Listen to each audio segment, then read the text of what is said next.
వేసవి కాలం అంటే మామిడి కాలం. మామిడి ప్రియులందరూ వేసవి కాలం కోసం ఎంతో ఆశగా ఎదురు చూస్తుంటారు. అయితే అకాల వర్షాలు, వడగండ్లు, చీడపీడలు మామిడికి శాపంగా మారుతున్నాయి. వర్ష ప్రభావంతో చెట్ల కింద నీరు ఎక్కువగా చేరే అవకాశం ఉంటుంది. బ్యాక్టీరియా, శిలీంధ్రాలు కూడా ఎక్కువగా పెరిగి చాలాసార్లు పెరిగిన మామిడికాయలు సైతం రాలిపోతుంటాయి. మిగిలిన మామిడికాయలు నాణ్యత చెడిపోతాయి. కొన్ని యాజమాన్య చర్యలతో ఈ సమస్య నుంచి గట్టెక్కే అవకాశం ఉంది.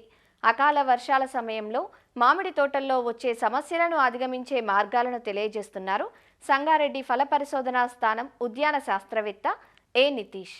అకాల వర్షాల కారణంగా మామిడిలో తీసుకోవాల్సిన జాగ్రత్తలు.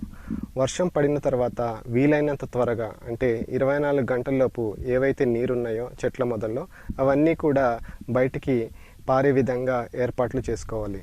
అంటే మనకి తోటలో నీరు లేకుండా చూసుకోవాలన్నమాట. తర్వాత గాలికి ఏవైతే కొమ్మలు విరిగిపోతాయో వాటన్నిటినీ కూడా కత్తిరించి వర్షం లేనప్పుడు కాపర్ ఆక్సీ క్లోరైడ్ 3 గ్రాములు లీటర్ నీటికి కలిపి పిచికారీ చేసుకోవాలి. లేదా బోర్డో పేస్ట్ మిశ్రమాన్ని చెట్లని కత్తిరించిన తర్వాత ఆ ప్రాంతంలో పూయాలి. గాలికి ఏవైతే రాలిన పండ్లు ఉంటాయో అవి వ్యాధులకి కారణాలు అవుతాయి కాబట్టి వాటన్నిటినీ కూడా రాలిపోయిన పండ్లను సేకరించి దూరంగా నాశనం చేయాలి. లేదా మనం గుంతలు తీసి వాటిని పాతిపెట్టాలన్నమాట. పగటిపూట ఉష్ణోగ్రతలు ఎక్కువగా ఉండటం వల్ల రసం పీల్చే పురుగుల ఉధృతి ఎక్కువగా ఉంటుంది. ఈ రసం పీల్చే పురుగుల్లో ముఖ్యంగా మనకి తేనె మంచు పురుగులు, అలాగే తామర పురుగులు, అలాగే పిండి నల్లి ఉధృతి ఎక్కువగా ఉంటుంది. తేనె మంచుల పురుగులు ఉధృతి ఎక్కువగా ఉన్నట్లయితే మనం ఇమిడాక్లోప్రిడ్ అనే కీటకనాశిని 0.3 మిల్లీలీటర్లు లీటర్ నీటికి కలిపి పిచికారీ చేయాలి.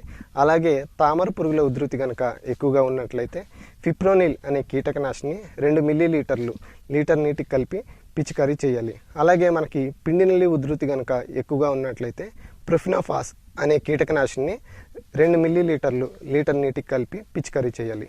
వర్షాల కారణంగా మనకి తేమ ఎక్కువగా ఉండటం వల్ల బ్యాక్టీరియా ఆకుమచ్చల తెగులు అనేది రావటం జరుగుతుంది. అటువంటి సమయంలో స్ట్రెప్టోసైక్లిన్ అనే యాంటీబయాటిక్ని 1 నుండి 2 గ్రాములు 10 లీటర్ నీటికి చొప్పున కలిపి పిచికారీ చేసుకోవాలి. అదేవిధంగా మనకి యాంథ్రక్నోస్ అంటే పక్షి కన్ను తెగులు రావడానికి కూడా ఆస్కారం ఉంటుంది. అటువంటి సమయంలో మ్యాన్కోజెబ్ అనే శీలీంద్రనాశిని 1 గ్రాము లీటర్ నీటికి కలిపి పిచికారీ చేసుకోవాలి. అంతేకాకుండా కార్బెండజిమ్ మరియు మ్యాన్కోజెబ్ కలిసిన శీలీంద్రనాశిని మనం 1 నుండి 2 గ్రాములు లీటర్ నీటికి కలిపి పిచికారీ చేసుకోవాలి. వడగళ్ళు పడటం వల్ల మనకేమైతే నత్రజని లోపం ఎక్కువగా కనిపిస్తుంది కాబట్టి అటువంటి సమయంలో పొటాషియం నైట్రేట్ KNO3 రూపంలో దొరుకుతుంది. దీన్ని 10 గ్రాములు లీటర్ నీటికి కలిపి పిచికారీ చేయాలి. లేదా యూరియా 20 గ్రాములు లీటర్ నీటికి కలిపి పిచికారీ చేయాలి. కాయలన్నీ కూడా వర్షానికి తడిచి మెత్తగా ఉండటం వల్ల పండుగగా గుడ్లు పెట్టడానికి ఆస్కారం ఉంటుంది.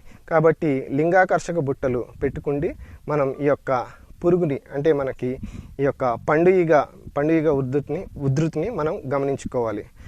పండుగ ఉధృతి కనుక ఎక్కువ ఉన్నట్లయితే స్పైనోసాడ్ అనే కీటకనాశిని 0.3 మిల్లీలీటర్లు లీటర్ నీటికి కలిపి పిచికారీ చేసుకోవాలి.